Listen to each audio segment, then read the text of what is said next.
Hi guys, welcome back to just IG tutorial. Today అయితే మనము another question paper చూద్దాం. ఇది వచ్చేసి మనకి 2020లో క్వశ్చన్ పేపర్ ఫ్రెండ్స్, లాస్ట్ ఇయర్ది. ఇక్కడ చూసుకున్నట్లయితే మనకి ఫోర్త్ సెమిస్టర్లో బీకామ్ స్టూడెంట్స్ కంప్యూటర్ అప్లికేషన్స్ ఎవరైతే ఉన్నారో వాళ్ళకైతే ఈ సబ్జెక్ట్ ఉంటుంది ఫ్రెండ్స్. సబ్జెక్ట్ టైటిల్ చూసుకున్నట్లయితే మనకి బ్యాంకింగ్ థియరీ అండ్ ప్రాక్టీస్. ఓకేనా, మనకి బ్యాంకింగ్ థియరీ ఏదైతే ఉందో ఆ క్వశ్చన్ పేపర్ ఫ్రెండ్స్. ఇది మనకి ఎగ్జామినేషన్ 3 అవర్స్ ఉంటుంది అండ్ 75 మార్క్స్కి అయితే ఎగ్జామినేషన్ అనేది జరుగుతుందండి ఫ్రెండ్స్. నెక్స్ట్ చూసుకున్నట్లయితే మనకి సెక్షన్ ఏలో మనకి 5 మార్క్స్ క్వశ్చన్స్ ఉంటాయి ఫ్రెండ్స్. 5 మార్క్స్ క్వశ్చన్స్ ఒకసారి చూద్దాం. మనం 10 క్వశ్చన్స్ ఏవైతే ఇస్తారు వాళ్ళు 10 క్వశ్చన్స్లో అయితే మనము మొత్తం 5కి అయితే ఆన్సర్ చేయాలి. మనకి వాళ్ళకి చూసుకున్నట్లయితే చిన్న చిన్న క్వశ్చన్స్ ఉంటాయి ఫ్రెండ్స్. ఫస్ట్ క్వశ్చన్ చూడండి, సెంట్రల్ బ్యాంక్ గురించి మీకు ఏవైతే తెలిసి ఉంటుందో దాన్ని అంతా రాసినట్లయితే మీకు 5 మార్క్స్ అనేవి వస్తాయి. ఓకేనా, 5 మార్క్స్ కాబట్టి మినిమంగా మీరు 1 పేజ్ అయితే రాయాల్సి ఉంటుంది. ఇది బాగా గుర్తుపెట్టుకోండి. నెక్స్ట్ చూసుకున్నట్లయితే సెకండ్ క్వశ్చన్ చూడండి, డిస్కౌంట్ ఆఫ్ బిల్స్. తెలుగులో చూసుకున్నట్లయితే ఫస్ట్ క్వశ్చన్ కేంద్ర బ్యాంకు. ఓకేనా, కేంద్ర బ్యాంక్ ఏదైతే ఉంటుందో దాని గురించి అయితే రాయాలి. నెక్స్ట్ సెకండ్ క్వశ్చన్ చూడండి, డిస్కౌంట్ ఆఫ్ బిల్స్. మనకి బిల్లుల మీద డిస్కౌంట్ ఇస్తుంటారు కదా, బిల్లుల యొక్క డిస్కౌంట్ గురించి అయితే ఎక్స్ప్లెయిన్ చేసినట్లయితే మీకు 5 మార్క్స్ వస్తాయి. నెక్స్ట్ థర్డ్ క్వశ్చన్ చూడండి, థర్డ్ క్వశ్చన్లో చూసుకున్నట్లయితే మనకి ఈ బ్యాంకింగ్ ఏదైతే ఉందో ఈ బ్యాంకింగ్ మీద మనకి క్వశ్చన్ అనేది అడగడం జరిగింది. ఓకేనా, నెక్స్ట్ ఫోర్త్ క్వశ్చన్ చూడండి, డెబిట్ కార్డ్ ఏదైతే ఉందో మనకి బ్యాంకులో మనకి డబ్బులు డ్రా చేసుకోవడానికి డెబిట్ కార్డ్ అయితే ఇస్తారు ఏటీఎం మిషన్ నుంచి. ఓకేనా, ఆ డెబిట్ కార్డ్తో మనం ఆన్లైన్ పేమెంట్స్ కూడా చేయొచ్చు అనమాట. ఓకేనా, ఆ డెబిట్ కార్డు గురించి అయితే మీరు బ్యాంకుకి సంబంధించి ఏవైతే ఉంటాయో వాటి యొక్క డీటెయిల్స్ని మీరు రాసినట్లయితే మీకు 5 మార్క్స్ వస్తాయి. నెక్స్ట్ ఫిఫ్త్ క్వశ్చన్ చూడండి, ఆర్ఆర్బీస్ ఏదైతే ఉందో ఆర్ఆర్బీస్ గురించి రాయాలన్నమాట. ఓకేనా, తెలుగులో చూసుకున్నట్లయితే ప్రాంతీయ గ్రామీణ బ్యాంకులు. ఓకేనా, రూరల్ రెసిడెన్షియల్ బ్యాంక్స్ అనుకుంటా. రూరల్ రెసిడెన్షియల్ బ్యాంక్స్ ఏవైతే ఉంటాయో వాటి గురించి అయితే ఎక్స్ప్లెయిన్ చేయాలన్నమాట ఒక పేజ్లో. ఓకేనా, అది చేసినట్లయితే మీకు 5 మార్క్స్ వస్తాయి. టోటల్ 10 క్వశ్చన్స్ ఇచ్చారు ఫ్రెండ్స్. 10 టాపిక్స్లో మీరు జస్ట్ ఆన్సర్ చేయాల్సిండేది 5K. ఓకేనా, 5కి ఆన్సర్ చేస్తే చాలన్నమాట. Total out of 10. ఓకేనా, మీకు 5 అయితే ఆప్షన్గా వదిలేయచ్చు. ఓకేనా, మీకు ఖచ్చితంగా అయితే ఇన్ని క్వశ్చన్స్ ఇచ్చింటారు కాబట్టి ఇన్ని క్వశ్చన్లో మీరు 5కి అయితే ఖచ్చితంగా ఆన్సర్ చేయగలుగుతారు అనుకుంటున్నాను. నెక్స్ట్ సిక్స్త్ క్వశ్చన్ చూడండి. సిక్స్త్ క్వశ్చన్ చూసుకున్నట్లయితే ఇండిజీనియస్ బ్యాంక్ ఏదైతే ఉందో ఇండిజీనియస్ బ్యాంక్ గురించి అయితే రాయమంటున్నారు అనమాట. మనకి తెలుగులో చూసుకున్నట్లయితే దేశీయ బ్యాంకరు. ఓకేనా, దేశీయ బ్యాంకర్ గురించి మనం రాయాలంటున్నారు, ఇండిజీనియస్ బ్యాంకర్ గురించి. ఓకేనా, నెక్స్ట్ సెవెంత్ క్వశ్చన్ చూడండి, నో యువర్ కస్టమర్ అని ఏదైతే ఉందో సబ్హెడ్డింగ్ దానికి వచ్చేసి అంటే కస్టమర్ గురించి అయితే మీరు రాయాల్సి ఉంటుంది. నెక్స్ట్ వచ్చేసి తెలుగులో చూసుకున్నట్లయితే మీ ఖాతాదారు తెలుసు అనేసి దాని మీద అయితే మీరు రాయాల్సి ఉంటుంది ఫ్రెండ్స్.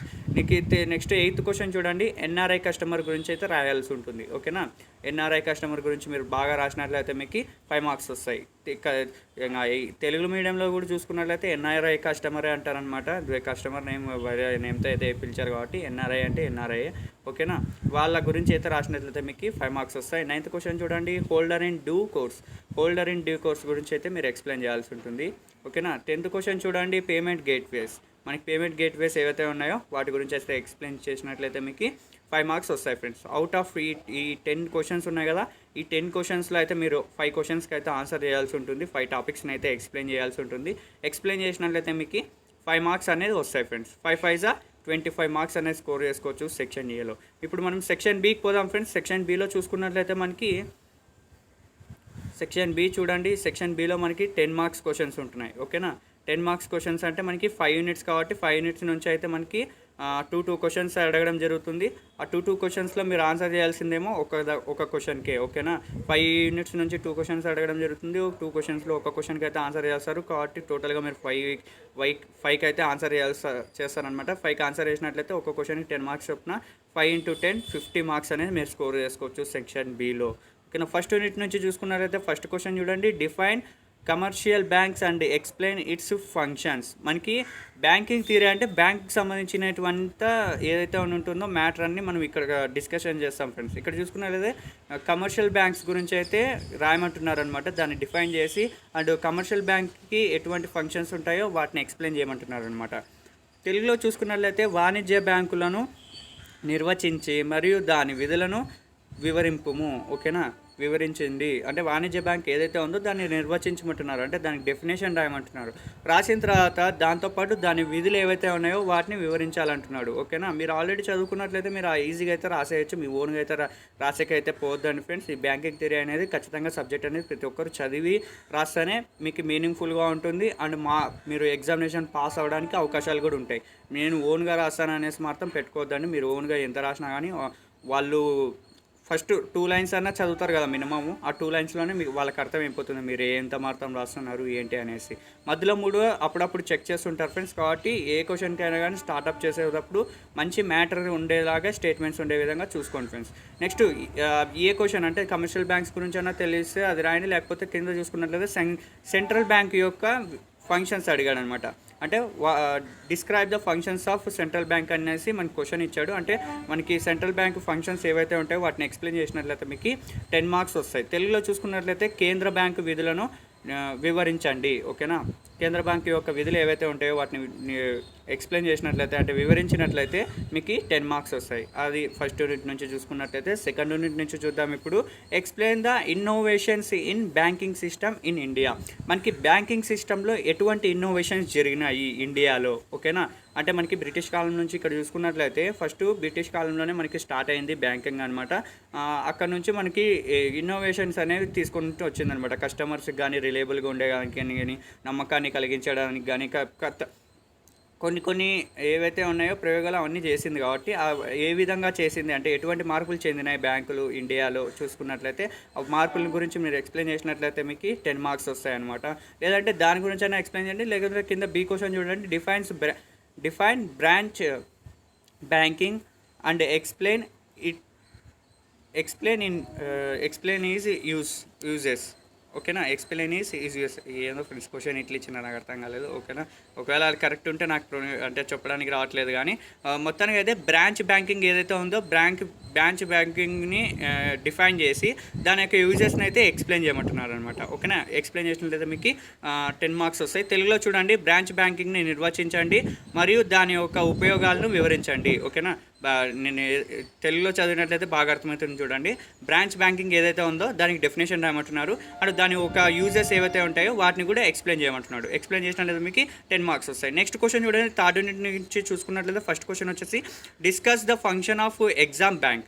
మనకి ఎగ్జామ్ బ్యాంక్ ఏదైతే ఉందో ఎగ్జామ్ బ్యాంక్ నుంచి మీరు వాటి యొక్క ఫంక్షన్స్ ఏవైతే ఉంటాయో వాటిని ఎక్స్ప్లెయిన్ చేసినట్లయితే మీకు 10 మార్క్స్ వస్తాయి. టోటల్గా అయితే మనకి ఫంక్షన్స్ గురించి అడుగుతున్నారు ఫ్రెండ్స్. మనకి ఏ క్వశ్చన్ కన్నా చూడండి, అంటే సెంట్రల్ బ్యాంక్ యొక్క ఫంక్షన్స్, కమర్షియల్ బ్యాంక్ యొక్క ఫంక్షన్స్ అండ్ ఆర్ఆర్బిసి యొక్క ఫంక్షన్స్. నెక్స్ట్ వచ్చేసి ఇక్కడ చూసుకున్నట్లయితే ఇప్పుడు ఎగ్జామ్ బ్యాంక్ ఏదైతే ఉందో దాని యొక్క ఫంక్షన్స్ అంటే విధులు, బ్యాంక్ యొక్క విధులు. డిఫరెంట్ బ్యాంక్స్ ఉన్నాయి కదా, డిఫరెంట్ బ్యాంక్స్కి డిఫరెంట్ విధులు అయితే ఉంటాయి. కాబట్టి వాటిని అయితే మీరు చదువుకున్నట్లయితే వాటిని రాసినట్లయితే వాటిని ఎక్స్ప్లెయిన్ చేసినట్లయితే మీకు 10 మార్క్స్ అనేవి ఈజీగా వస్తాయి. ఓకేనా, నెక్స్ట్ చూసుకున్నట్లయితే అంటే థర్డ్ నుంచే అదన్నా రాయొచ్చు, లేకపోతే ఇంకో క్వశ్చన్ చూసుకున్నట్లయితే explain the role of cooperative banks in Indian agriculture. మనకి ఇండియాలో అగ్రికల్చర్ ఉంది కదా, దాంట్లో మనకి కార్పొరేషన్ బ్యాంక్స్ ఏ విధంగా రోల్ ఉంది, ఏ విధమైనటువంటి పాత్ర ఉంది దానికి అనేది ఎక్స్ప్లెయిన్ చేసినట్లయితే మీకు 10 మార్క్స్ వస్తాయి. తెలుగులో చూసుకున్నట్లయితే భారత వ్యవసాయ రంగంలో అంటే మనకి ఇండియన్ అగ్రికల్చర్ ఏవైతే ఉందో దాంట్లో మనకి అంటే భారత వ్యవసాయంలో ఓకేనా వ్యవసాయ రంగంలో మనకి సహకార బ్యాంకులు పాత్రను వివరించండి. మనకి సహకార బ్యాంకులు ఏవైతే ఉన్నాయో వాటి యొక్క పాత్ర ఏ విధంగా ఉంటుందనేది ఎక్స్ప్లెయిన్ చేయమంటున్నారు అనమాట. ఇక్కడ చూసుకున్నట్లయితే మనకి చాలా ఫార్మర్స్ ఉంటారు కదా, చాలా ఫార్మర్స్ ఏం చేస్తుంటారు, లోన్లు తెచ్చుకుంటుంటారు. లోన్లు తెచ్చుకున్నట్లయితే మనకి గవర్నమెంట్ అనేది కొన్ని అంటే వాళ్ళకి లోన్ తెచ్చినప్పుడు వడ్డీ లేకున్నట్ల, ఇంట్రెస్ట్ రేట్ తక్కువ పెట్టే విధంగా మనకి బ్యాంకులు అనేవి ఆఫర్ చేస్తుంటాయి అనమాట. అంటే సంథింగ్ దాని రిలేటెడ్ ఏమైనా టాపిక్స్ ఉండొచ్చు. ఓకేనా, మీరు ఈ క్వశ్చన్కి అయితే మీరు ఆన్సర్ మీరు చదువుకొని మీ మెటీరియల్లో మీరైతే ఆన్సర్ చేయండి. ఓకేనా, ఈ టైప్ అయితే క్వశ్చన్ వచ్చిందనేసి నేను ఎక్స్ప్లెయిన్ చేస్తున్నా. జస్ట్ ఇది మనకి 2020లో వచ్చిన పేపర్, లాస్ట్ ఇయర్ వచ్చిన పేపర్. ఇప్పుడు ఈ ఇయర్ కూడా అంటే వీటిలో ఉన్నటువంటి టాపిక్స్ రావచ్చు అనేసి మీరు ఈ టాపిక్స్ని అయితే ప్రిపేర్ అవ్వండి. ఓకేనా, నెక్స్ట్ ఫోర్త్ యూనిట్ నుంచి చూసుకున్నట్లయితే describe the types of customers. మనకి కస్టమర్స్ ఉన్నారు కదా, డిఫరెంట్ టైప్స్ ఉంటారు వాళ్ళు. ఆ customers different types of customers ఎవరైతే ఉంటారో వాళ్ళ గురించి అయితే మీరు ఎక్స్ప్లెయిన్ చేసినట్లయితే మీకు 10 మార్క్స్ వస్తాయన్నమాట. అంటే కస్టమర్కి డెఫినేషన్ రాసి కస్టమర్కి తర్వాత టైప్స్ ఆఫ్ కస్టమర్స్ ఎంతైతే ఉంటారో వాళ్ళంతా రాసి వాటిని సబ్ హెడ్డింగ్స్గా పెట్టుకొని మీరు కస్టమర్స్ గురించి అయితే ఎక్స్ప్లెయిన్ చేసినట్లయితే మీకు టోటల్ 10 మార్క్స్ అయితే వస్తాయన్నమాట. అదన్నా రాయొచ్చు, లేదంటే or explain in general relationship of banker and customer. మనకి బ్యాంకర్కి కస్టమర్కి ఎటువంటి రిలేషన్ ఉంటుంది ఓకే జనరల్గా, దాని గురించి మీరు ఎక్స్ప్లెయిన్ చేసినట్లయితే మీకు 10 మార్క్స్ వస్తాయన్నమాట. నెక్స్ట్ తెలుగులో చూసుకున్నట్లయితే మనకి బ్యాంకరు మరియు ఖాతాదారు మధ్య సంబంధాన్ని వివరించండి. వాళ్ళిద్దరి మధ్య ఎటువంటి సంబంధం ఉంటుందో దాన్ని ఎక్స్ప్లెయిన్ చేయమంటున్నారు, వివరించమంటున్నారు. ఓకేనా. నెక్స్ట్ 5th యూనిట్ నుంచి చూసుకున్నట్లయితే ఫస్ట్ క్వశ్చన్ చూడండి. What are the responsibilities of paying banker? మనకి పేయింగ్ బ్యాంకర్కి ఎటువంటి రెస్పాన్సిబిలిటీస్ ఉంటాయి, ఓకేనా, వాళ్ళ యొక్క రెస్పాన్సిబిలిటీస్ మనకి ఏముంటాయి అనేసి వాటి గురించి ఎక్స్ప్లెయిన్ చేసినట్లయితే మీకు 10 మార్క్స్ వస్తాయి. తెలుగులో చూసుకున్నట్లయితే చెల్లింపు బ్యాంకరు యొక్క బాధ్యతలను వివరించండి. చెల్లింపు బ్యాంకర్ ఎవరైతే ఉంటారో వాళ్ళ యొక్క బాధ్యతలు ఏవైతే ఉంటాయో వాటిని వివరించినట్లయితే మీకు 10 మార్క్స్ వస్తాయన్నమాట. నెక్స్ట్ క్వశ్చన్ చూడండి. ఒకవేళ అది రాకపోతే దీనికంటే ఆన్సర్ చేయొచ్చు. 5th యూనిట్ నుంచి చూసుకున్నట్లయితే బి క్వశ్చన్ చూడండి. Describe the statutory protection of collecting banker. మనకి statutory protection of collecting banker ఏదైతే ఉందో దాని గురించి కొంచెం ఎక్స్ప్లెయిన్ చేసినట్లయితే మీకు 10 మార్క్స్ అనేది రావడం జరుగుతుంది. తెలుగులో చూసుకున్నట్లయితే వసూలు బ్యాంకు గల శాసనాత్మక రక్షణను వివరించండి. ఓకేనా. వసూలు బ్యాంకు గల బ్యాంకర్కు గల శాసనాత్మక రక్షణను వివరించాలంటున్నారు అనమాట. దాన్ని వివరించినట్లయితే మీకు 10 మార్క్స్ అనేవి వస్తాయి ఫ్రెండ్స్. That's all friends. మనకి క్వశ్చన్ పేపర్ చూసుకున్నట్లయితే 2020లో బ్యాంకింగ్ థియరీకి సంబంధించినది ఇది. మనకి చూసుకున్నట్లయితే క్వశ్చన్ పేపర్ బ్యాంకింగ్ థియరీకి సంబంధించిన క్వశ్చన్ పేపర్. మనకి 10 మార్క్స్ క్వశ్చన్స్ వచ్చేసి ఈచ్ క్వశ్చన్కి అయితే ఈ విధంగా అయితే ఉన్నాయి క్వశ్చన్స్. నెక్స్ట్ మనకి 5 మార్క్స్ చూసుకున్నట్లయితే మనకి 10 క్వశ్చన్స్ ఇచ్చారు, 10 టాపిక్స్ ఇచ్చారు. ఓకేనా. క్వశ్చన్ అన్నట్లే లేవు, టాపిక్స్ అనమాట. 10 టాపిక్స్ ఇచ్చారు. ఈ 10 టాపిక్స్లో మీకు ఏవైతే వచ్చి ఉంటాయో వాటిని అయితే బాగా ప్రాక్టీస్ అంటే వాటిని బాగా చదువుకొని మీరు వాటిని అయితే ఎగ్జామ్లో బాగా ఎగ్జిక్యూట్ చేసినట్లయితే మీకు 5 మార్క్స్ చెప్పుకున్నట్లయితే మనకి 5 క్వశ్చన్స్కి అయితే ఆన్సర్ చేయాల్సి ఉంటుంది. కాబట్టి ఒకవేళ మీకు టైం ఉంటే ఇంకా ఎక్కువగానే ఆన్సర్ చేయండి ఫ్రెండ్స్. ఎంత ఎక్కువగా ఆన్సర్ చేస్తే అంత బెస్ట్ అనమాట మన ఎస్కే యూనివర్సిటీలో.